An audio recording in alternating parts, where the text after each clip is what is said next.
ప్రేక్షకులకు నమస్కారం. ఫాల్గుణ మాసం విశిష్టత ఏంటి? ఫాల్గుణ మాసంలో ద్వాదశ రాశుల వారికి జరగబోయే శుభాశుభాలతలు ఏంటి అన్న అంశాలు మనం వివరంగా ఇప్పుడు మాట్లాడుకుందాం. 2026 సంవత్సరం ఫిబ్రవరి 18వ తారీఖు నుంచి మార్చి 18వ తారీఖు వరకు ఈ ఫాల్గుణ మాసం కొనసాగుతుంది. ఆ తర్వాత మనకు అంటే తెలుగు సంవత్సరాల ప్రకారంగా నూతన సంవత్సరంలో ప్రవేశిస్తామని చెప్పవచ్చు. అంటే మార్చి 19 నుంచి అంటే ఆ రోజు మనం ఉగాది పండుగ జరుపుకుంటాం. పరాభవనవ సంవత్సరం ప్రారంభమవుతుంది. అంటే ఏంటంటే ఉదాహరణ చెప్పాలంటే ఈ ఫాల్గుణ మాసం మన తెలుగు మాసాల ప్రకారం చివరి మాసం అన్నమాట. తర్వాత వచ్చే చైత్ర మాసం నూతన మాసం, మనకు నూతన సంవత్సరం ప్రారంభమవుతుందని చెప్పవచ్చు. ఇక ఈ ఫాల్గుణ మాసంలో ముఖ్యంగా గ్రహ సంచారం ఎలా ఉంది, ఈ మాసం అంతా కూడా ఈ గ్రహ సంచారం బట్టి ఎలా ఉంటుందనే అంశాలు క్లుప్తంగా తెలుసుకుని ఆ తర్వాత ద్వాదశ రాశుల వారి గురించి మనం విపులంగా మాట్లాడే ప్రయత్నం చేద్దాం. ఫిబ్రవరి 18వ తారీఖు నుంచి మార్చి 18 వరకు ఈ ఫాల్గుణ మాసం కొనసాగుతుంది. ఉత్తర ఫల్గుని లేక పూర్వ ఫల్గుణ నక్షత్రంలో పౌర్ణమి తిథి ఏర్పడే మాసాన్ని మనం పాల్గొన మాసంగా వ్యవహరిస్తామని చెప్పొచ్చు. ప్రధానంగా ఈ మాసం యొక్క గ్రహ సంచారం చూస్తే మిథున రాశిలో గురుడు, సింహంలో కేతువు, మకరంలో కుజుడు, 23వ తారీఖు నుంచి కుంభంలో కుజగ్రహ సంచారం ప్రారంభమవుతుంది. అదేవిధంగా కుంభంలో రవి, బుధ, శుక్ర, రాహుల యొక్క సంచారం ఉంది. మార్చి 1వ తారీఖు నుంచి శుక్రుడు, మార్చి 14వ తారీఖు నుంచి కుంభరాశిలో సంచరిస్తున్నటువంటి రవి మీన రాశిలో వారి ఇద్దరి యొక్క సంచారం ప్రారంభమవుతుంది అని చెప్పవచ్చు. ఇక మీన రాశిలో శని సంచారం యథావిధిగా కొనసాగుతుంది. ఇక చంద్రుడి విషయానికి వస్తే దాదాపుగా 2.5 రోజుల పాటు ఒక రాశిలో సంచరిస్తాడు. ఇది ప్రేక్షకులకు తెలిసిన విషయంగా చెప్పవచ్చు. ముఖ్యంగా ఈ ఫాల్గుణ మాసంలో మనం ఇందాక చూసిన గ్రహ సంచారం గురించి చూస్తే కుంభంలో రవి, బుధ, శుక్ర, రాహుల కలయిక, అదేవిధంగా 23వ తారీఖు నుంచి కుజుడు అక్కడికి వెళ్ళడం, ఇవన్నీ కూడా తెలుసుకున్నాం కదా. ప్రధానంగా ఈ గ్రహ సంచారం కూడా ఈ మాసం కూడా అంత మంచిది కాదు దేశానికి కానీ, ప్రపంచానికి కానీ, రాష్ట్రానికి కానీ, వ్యక్తిగతంగా కానీ. ప్రస్తుతం ఈ ఫాల్గుణ మాసంలో ఉన్నటువంటి గ్రహ సంచారం ఏమాత్రం కూడా అనుకూలంగా లేదు. కాబట్టి దీన్ని ప్రతి ఒక్కరూ ముఖ్యంగా గుర్తుంచుకోవాలి. అందులో ఫిబ్రవరి 23వ తారీఖు నుంచి మనం ఇందాక చెప్పుకున్నాం కదా, కుజుడు ప్రధానంగా కుంభరాశిలో ఆయన యొక్క సంచారం ప్రారంభమవుతుంది. 45 రోజుల పాటు అక్కడ కొనసాగుతుంది. అందులో అక్కడ మనకు ముఖ్యంగా రాహుగ్రహ సంచారం కూడా ఉందండి. మిగిలిన గ్రహాలతో పాటుగా రాహుగ్రహ సంచారం కూడా ఉంది. ఈ రాహువు మరియు కుజుల యొక్క సంచారం దాదాపుగా కూడా వీరి కలయిక 45 రోజుల పాటు కొనసాగుతుంది. ఇది ఏమాత్రం కూడా మంచిది కాదని చెప్పవచ్చు. దేశానికి కావచ్చు, రాష్ట్రానికి కావచ్చు, ప్రజలకు కావచ్చు, ముఖ్యంగా ఈ గ్రహ సంచారం అంత మంచిది కాదు. కాబట్టి ఈ సమయంలో ప్రతి ఒక్కరూ కూడా ఎంత జాగ్రత్తగా వ్యవహరించి నిర్ణయాలు తీసుకుంటే అంత మంచిది. ముఖ్యంగా ప్రకృతి వైపరీత్యాలు కూడా ఈ సమయంలో మనకు ఎక్కువగా ఎదుర్కొనే అవకాశం ఉంది. కాబట్టి ప్రకృతి వైపరీత్యాల మధ్య మనం కూడా జాగ్రత్త వహించాలి. అలాగే ప్రతి ఒక్కరూ కూడా తొందరపాటు నిర్ణయాలకు దూరంగా ఉండడం, కోపం, ఆవేశం ఇటువంటి వాటికి దూరంగా ఉంటూ భగవంతుని యొక్క నామస్మరణ చేస్తూ ముందుకు సాగే ప్రయత్నం చేయడం చాలా మంచిది అని చెప్పవచ్చు. ఇక ద్వాదశ రాశుల వారికి ఈ ఫాల్గుణ మాసం ఏ విధంగా ఉంటుంది అన్న అంశాన్ని ఇప్పుడు తెలుసుకుందాం. మేషరాశి వారికి ఈ ఫాల్గుణ మాసం ప్రారంభంలో విశేషంగా కలిసి వస్తుంది. ఏ కార్యక్రమం చేపట్టినా స్వంతంగానే పూర్తి చేయగలుగుతారు. ఆత్మీయులు, బంధువుల యొక్క సహాయ సహకారాలు కూడా ఈ మాసం వీరు అందుకుంటారు. అనుకున్నంతగా రాబడి కూడా ఈ మాసం వీరికి చేతికంతుంది. దీనివల్ల వీరి అవసరాలన్నీ కూడా తీరుతాయని చెప్పవచ్చు. ఇక చిరకాల ప్రతిదలను కూడా తమ దారిలోకి తెచ్చుకునే విషయంలో ఈ మాసం వీరు విజయం సాధిస్తారు. పరిచయాలు కూడా బాగా పెంచుకునే ప్రయత్నం చేస్తారు. స్థిరాస్తి వ్యవహారాల్లో చిక్కులు, సమస్యలు, గొడవలు లాంటివి ఏదైనా ఉంటే అవన్నీ కూడా తొలగే అవకాశం ఉంది. చిన్ననాటి స్నేహితులు కలుసుకుని వారితో ముఖ్య విషయాలు కూడా చర్చిస్తారు. ఆధ్యాత్మిక కార్యక్రమాల యొక్క హడావిడి కూడా ఈ మాసం కాస్త అధికంగా ఉంటుంది. పుణ్యక్షేత్రాలు కూడా సందర్శించే ప్రయత్నం చేస్తారు. బంధువులతో ఈ మాసం వీరు ఆనందంగా గడుపుతారు. వీరి మనసులో ఉన్న అభిప్రాయాలను, ఆలోచనలను వీరికి ఇష్టమైన వ్యక్తులతో పంచుకునే ప్రయత్నం ఎక్కువగా ఈ మాసం చేస్తూ ఉంటారు. వృత్తి, వ్యాపార, ఉద్యోగ వర్గాల వారికి ఈ మాసం చాలా వరకు కూడా అనుకూలంగా ఉంటుంది. ముఖ్యంగా వ్యాపారస్తులకు ఈ మాసం బాగా కూడా కలిసి వస్తుంది. క్రీడారంగం వారు, రాజకీయ రంగం వారికి కూడా అనూహ్యమైన అవకాశాలు కొన్ని లభిస్తాయి. అంటే ద్వితీయార్థం ముఖ్యంగా మార్చి 14వ తారీఖు నుంచి ఎంత జాగ్రత్త వస్తే వీరు అంత మంచిదని చెప్పొచ్చు. ముఖ్యమైన కార్యక్రమాలు ఆ తర్వాత కాస్త నిదానంగా సాగుతాయి. ఆదాయ వ్యయాలు రెండు కూడా సమాన స్థాయిలో ఉంటాయి. ప్రతి విషయంలో కూడా ఆచి తూచి వ్యవహరించడం చాలా మంచిది. ముఖ్యంగా ఆరోగ్యం పట్ల ప్రత్యేకమైన శ్రద్ధ వహించడం మంచిదని చెప్పవచ్చు. ఇక పరిహార విషయానికి వస్తే మేషరాశి వారు ఈ మాసం అంతా కూడా సుబ్రహ్మణ్యాష్టకాన్ని పఠించడం చాలా మంచిది. తదుపరి వృషభ రాశి. పాల్గొన మాసం వృషభ రాశి వారికి ఏ విధంగా ఉంటుంది అన్న అంశాన్ని అధ్యయనం చేస్తే భవిష్యత్తు మరింత ఆశాజనకంగా ఉండే అవకాశమే అధికంగా ఉంది. ఏ కార్యక్రమం చేపట్టినా విజయవంతంగా ఈ పాల్గొన మాసంలో పూర్తి చేస్తారు. ఆప్తులతోటి వివాదాలు క్రమేపీ కూడా సర్దుకుంటాయి. వీరి మనసులో ఉన్న ఆలోచనలను 10 మందితో కూడా పంచుకుంటారు, కానీ నిర్ణయాలు మాత్రం సొంతంగానే తీసుకుంటారు. ఇక వివాహాది వేడుకలు లాంటి వాటిని నిర్వహించే ప్రయత్నం కూడా ఈ మాసం కాస్త ఎక్కువగా చేస్తూ ఉంటారు.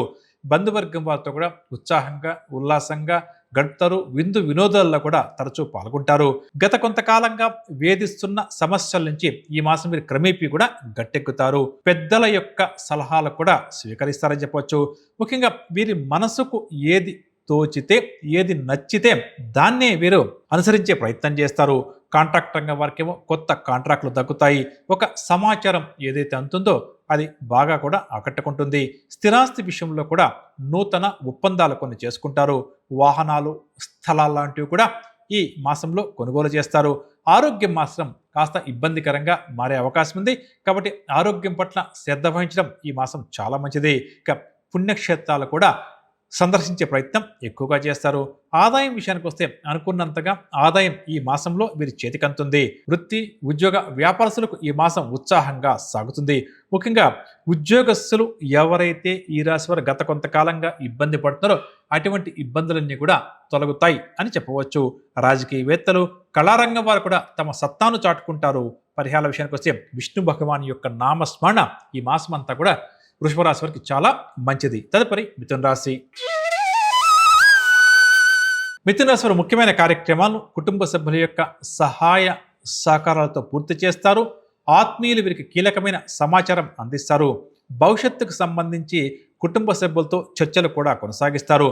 ఆదాయం కూడా ఈ మాసం వీరికి ఆశాజనకంగా ఉంటుంది. రుణ బాధలు కూడా కొంతవరకు తొలగుతాయి. కీలక సమావేశాలకు ఎక్కువగా ఈ మాసం వీరు హాజరవ్వాల్సి వస్తుంది. నూతన వ్యక్తులతో ఏర్పడే పరిచయాలు ఈ మాసం వీరికి చాలా సంతోషాన్ని కలిగిస్తుంది. ముఖ్యంగా ఈ పాల్గొన మాసంలో శ్రమకు తగిన ఫలితం ఈ రాశి వారికి కనిపిస్తుంది. గత కొంతకాలంగా ఎదుర్కొంటున్న సమస్యలు కూడా తీరుతుంది. దీనివల్ల కూడా ఈ రాశి వారు కాస్త ఉపశమనం పొందుతారు. కాకపోతే ఆరోగ్యం పట్ల మాత్రం ఎంత జాగ్రత్త వహిస్తే ఈ మాసం అంతా కూడా ఈ రాశి వారికి అంత మంచిది. కొన్ని సందర్భాల్లో తరచూ వైద్యులను కూడా కలవాల్సి వస్తుంది. ఇక వాహనాలు కొనాలి, స్థలాలు కొనాలి అని చెప్పి అనుకుంటూ ప్రయత్నం చేస్తున్నారో అటువంటి వారి కోరిక వస్తుంది. నిరుద్యోగులు, విద్యార్థులు కూడా కోరుకున్న అవకాశాలు లభించడం వల్ల చాలా సంతోషంగా గడుపుతారు. వృత్తి, ఉద్యోగ వ్యాపారస్తులకు ఈ మాసం చాలా వరకు కూడా యోగదాయకంగానే గడుస్తుంది. కాకపోతే ఉద్యోగస్తులు పై అధికారులతో మాట్లాడేటప్పుడు కాస్త జాగ్రత్తగా మాట్లాడడం మంచిది. రాజకీయవేత్తలు, కళారంగం వారు, వ్యవసాయ రంగం వారు తమ అనుకున్న లక్ష్యాలను సాధిస్తారు. ఇక ఈ మాసం అప్పుడప్పుడు ఈ రాశి వారికి కొన్ని ఇబ్బందులు, సమస్యలు లాంటివి వచ్చినా తేలిగ్గానే అవన్నీ కూడా తొలగిపోతాయని కూడా చెప్పవచ్చు. పరిహార విషయానికి వస్తే రుణ విమోచన అంగారక స్తోత్రాన్ని ప్రతినిత్యం పఠించడం ఈ మాసం అంతా కూడా ఈ రాశి వారికి చాలా మంచిది. తదుపరి కర్కాటక రాశి. కర్కాటక రాశి వారికి ఈ పాల్గొన మాసంలో సన్నిహితుల వల్ల కొన్ని సమస్యలు ఎదురయ్యే అవకాశం ఉంది. దీనివల్ల వీరికి మనస్తాపం కూడా అధికమవుతుంది. అనుకున్న ఆదాయం చేతికందిన ఈ మాసం ఖర్చులు కూడా ఈ రాశి వారికి బాగా అధికంగా ఉంటుంది. ముఖ్యమైన కార్యక్రమాలు ఈ మాసం ప్రారంభంలో పూర్తి చేద్దాం అని చెప్పి అనుకున్న కాస్త ఆటంకాలు ఎదురవుతాయి. చివరికి ఆ కార్యక్రమాలు మాత్రం పూర్తవుతాయి. ఇక ఇతరులకు సలహాలు ఇచ్చేటప్పుడు ఎంత ఆలోచించి ఎదుటి వ్యక్తులకు సలహాలు ఇస్తే ఈ మాసం వీరికి అంత మంచిది అని చెప్పవచ్చు. లేకపోతే లేనిపోని సమస్యలు ఎదురయ్యే అవకాశం అధికంగా ఉంది. ఇక ఆధునిక సాంకేతిక విషయాలపై వీరికి ఈ మాసం అంతా కూడా ఆసక్తి ఎక్కువవుతుంది. ఇంకా నేర్చుకోవాలి, ఇంకా తెలుసుకోవాలన్న తపన కూడా ఈ మాసం వీరికి అధికమవుతుంది. విద్యార్థులు, నిరుద్యోగులకు ఈ మాసం కాస్త నిరాశగానే గడుస్తుంది. కాంట్రాక్ట్ రంగం వారికి కాంట్రాక్టులు అంది చివరిలో చేజారేటువంటి పరిస్థితి కనిపిస్తుంది. ఇక ఆధ్యాత్మిక కార్యక్రమాల్లో కూడా చురుగ్గా పాల్గొంటారు. దూర ప్రాంతాలు, విదేశాల్లో ఉన్న కుటుంబ సభ్యులు, బంధువర్గం వారి నుంచి ఒక కీలకమైన సమాచారం కూడా అందుకుంటారు.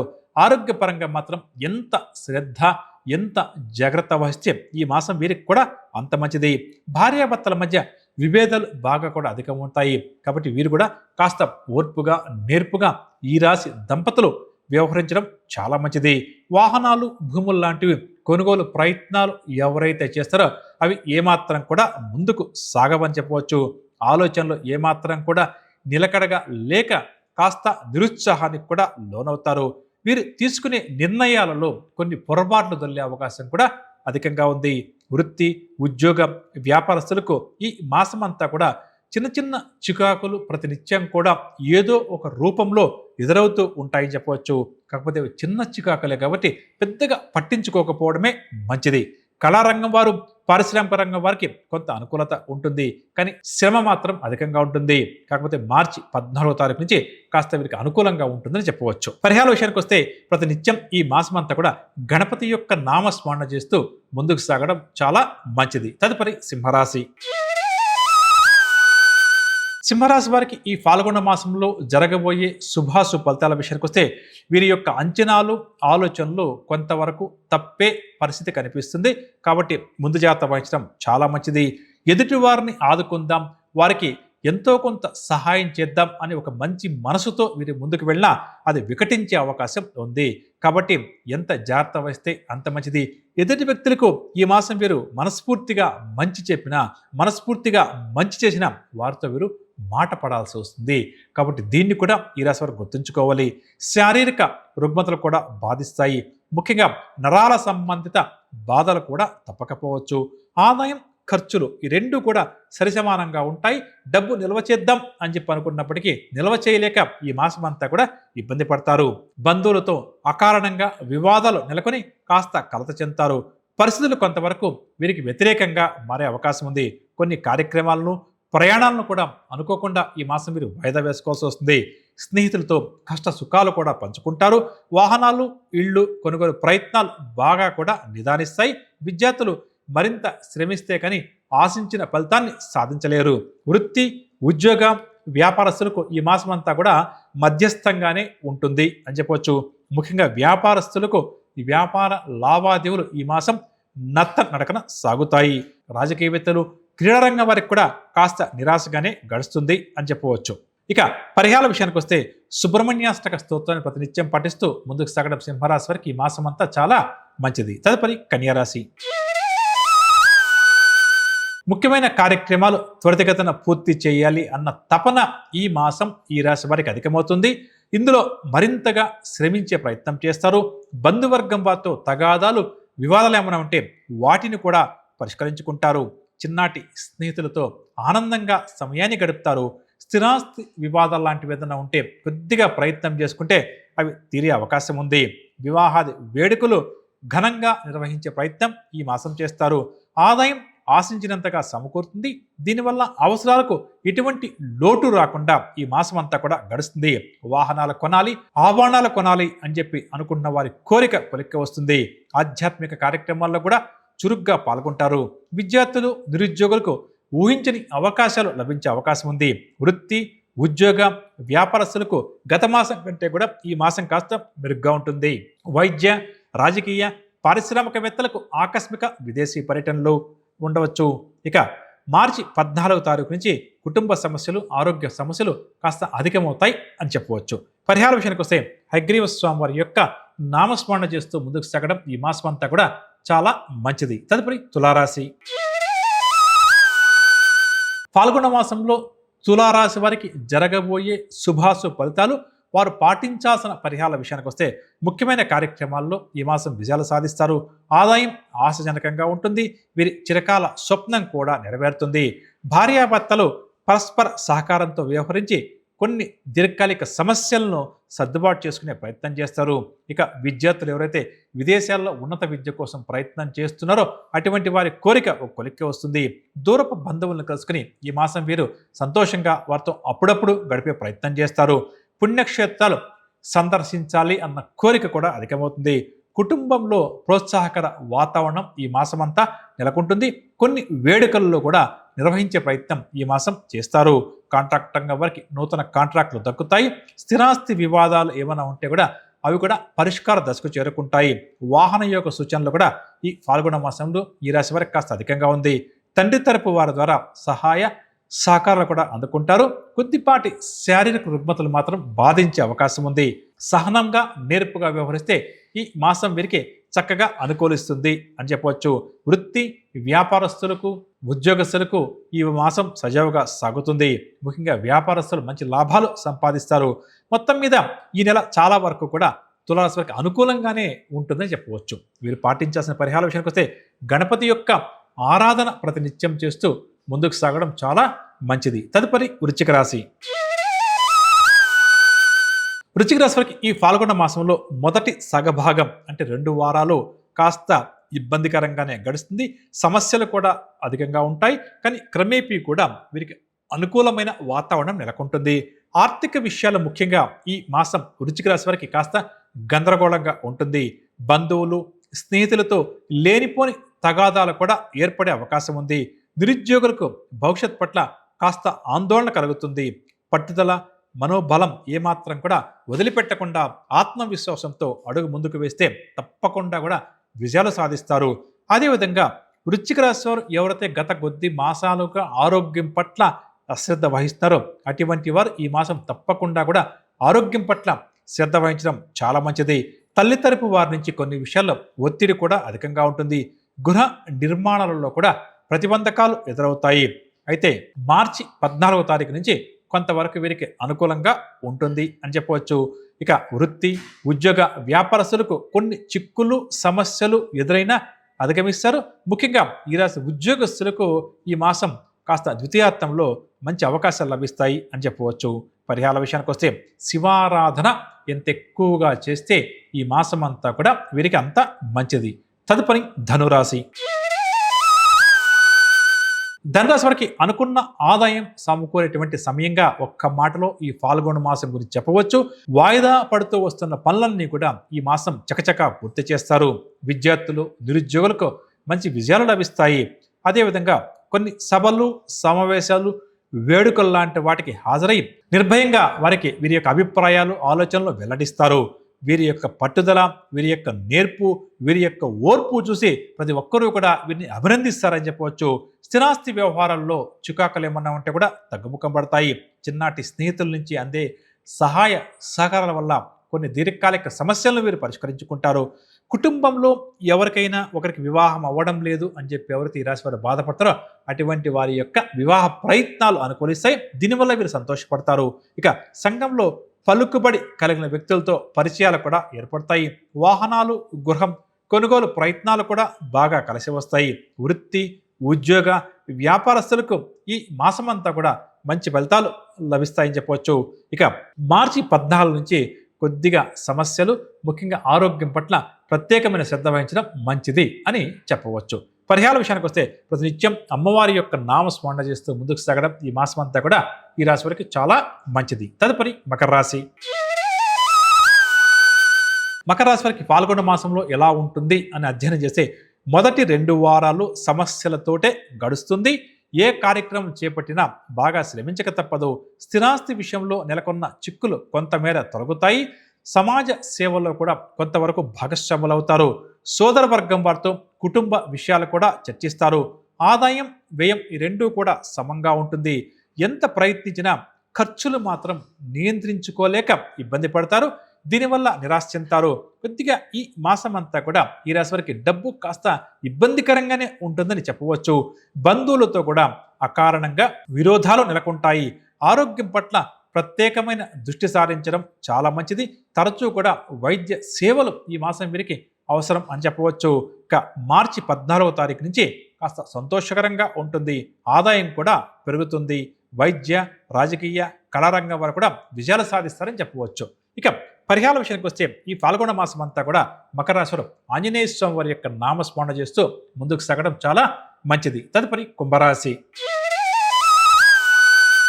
కుంభరాశి వారు చేస్తున్న ప్రయత్నాలు కాస్త నిదానించిన ఎట్టకేలకు పూర్తి చేయగలుగుతారు. ఆదాయం పెరిగిన ఖర్చులు కూడా బాగా పెరుగుతాయి. ఈ రెండింటిని సమన్వయం చేసుకోలేక ఇబ్బంది పడతారు. ఇక స్నేహితులతో ఏదైనా విభేదాలుంటే అవి తొలగి ఊరట చెందుతారు. బంధువులతో సంబంధ బాంధవ్యాలు కాస్త మెరుగుపడతాయి. నూతన వ్యక్తులతో ఏర్పడే పరిచయాలు చాలా సంతోషాన్ని కలిగిస్తాయి. ఇక వాహనాలు బంగారు ఆభరణాలు లాంటి కొనాలి అని అనుకుంటున్న వారి యొక్క కోరిక ఈ ఫాల్గుణ మాసంలో చాలా వరకు కూడా నెరవేరే అవకాశం ఉంది. స్థిరాస్తి విషయంలో ఏదన్నా కూడా సమస్యలు ఇబ్బందులుంటే అవి కూడా తొలగిపోతుంది. కొన్ని దీర్ఘకాలిక సమస్యల నుంచి ఈ మాసం వీరు గట్టెక్కుతారు. వృత్తి, ఉద్యోగ, వ్యాపారస్తులకు పని ఒత్తిడి కాస్త తగ్గుతుంది. దీనివల్ల కాస్త ప్రశాంతంగా గడుపుతారు. ముఖ్యంగా ఈ రాశి ఉద్యోగస్తులకు ఈ మాసం కాస్త ప్రశాంతంగా గడుస్తుంది. ఉద్యోగానికి సంబంధించిన భయాందోళనలు ఏమైనా ఉంటే తొలగిపోతాయి. రాజకీయవేత్తలు, కళారంగం వారు, వ్యవసాయాలకి మాసం అంతా కూడా చక్కగా గడుస్తుంది. మార్చి 14వ తారీఖు తర్వాత ఆరోగ్యపరమైన చికాకులు కాస్త ఎదురయ్యే అవకాశం ఉందని చెప్పవచ్చు. పరిహార విషయానికి వస్తే మహావిష్ణువు వారి యొక్క నామస్మరణ ఈ రాశి వారికి ఈ మాసం అంతా కూడా చాలా మంచిది. తదుపరి మీనరాశి. మీనరాశి వారికి ఈ ఫాల్గుణ మాసంలో జరగబోయే శుభాశుభ ఫలితాల విషయానికి వస్తే ప్రథమార్థం అంటే మొదటి 2 వారాలు చాకచక్యం, నేర్పుగా ఉన్నప్పటికీ కూడా కొన్ని సమస్యలు ఏదో ఒక రూపంలో వెంటాడుతూ ఉంటాయి. ఆర్థిక పరంగా ఇబ్బందులు కూడా బాగా అధికమవుతాయి. అనుకున్న కార్యక్రమాల్లో ఆటంకాలు కూడా అధికమవుతాయి. ముఖ్యంగా సోదర వర్గం వారితో వివాదాలు నెలకొనే అవకాశం కూడా ఈ రాశి వారికి అధికంగా ఉంది. బంధువులు, స్నేహితులు, కుటుంబ సభ్యుల నుంచి కొన్ని విషయాల్లో ఈ రాశి వారి మీద విపరీతమైన ఒత్తిడి ఎదురయ్యే అవకాశం ఉంది. ఇతర వ్యక్తుల యొక్క ఒత్తిడికి తలొగ్గి కొన్ని నిర్ణయాలు కూడా తీసుకోవాల్సి వస్తుంది. కాకపోతే మార్చి 14వ తారీఖు నుంచి పరిస్థితులు కాస్త అనుకూలిస్తాయని చెప్పవచ్చు. అదేవిధంగా నూతన విషయాలు తెలుసుకోవాలి అన్న కోరిక కూడా ద్వితీయార్థంలో అంటే ఈ మాసం సెకండ్ హాఫ్లో వీరికి కాస్త అధికమవుతుంది. ఇక జీవిత భాగస్వామి యొక్క సలహాలు కూడా స్వీకరించి కొన్ని నిర్ణయాలు కూడా తీసుకుంటారు. ఈ రాశి నిరుద్యోగులు ఎవరైతే ఉద్యోగ ప్రయత్నాలు చేస్తారో అటువంటి వారికి ఫాల్గుణ మాసం ద్వితీయార్థం కాస్త కలిసి వస్తుంది. వివాహాది వేడుకలు లాంటి వాటికి హాజరవుతారు. ఆధ్యాత్మిక కార్యక్రమాల్లో కూడా చురుగ్గా పాల్గొంటారు. అదేవిధంగా వృత్తి, ఉద్యోగ, వ్యాపారస్తులకు ఈ మాసం అంతా కూడా చాలా వరకు ఉత్సాహంగా సాగుతుంది. ముఖ్యంగా వ్యాపారస్తులు మంచి లాభాలు సంపాదిస్తారు. కానీ ఆరోగ్యం పట్ల మాత్రం మీన రాశి వారు శ్రద్ధ వహించక తప్పదు అని చెప్పవచ్చు.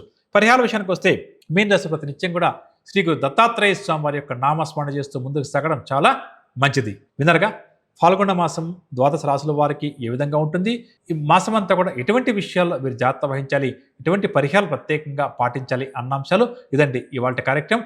మరొక కార్యక్రమం మళ్ళీ కలుద్దాం. అంతవరకు సెలవు. నమస్కారం.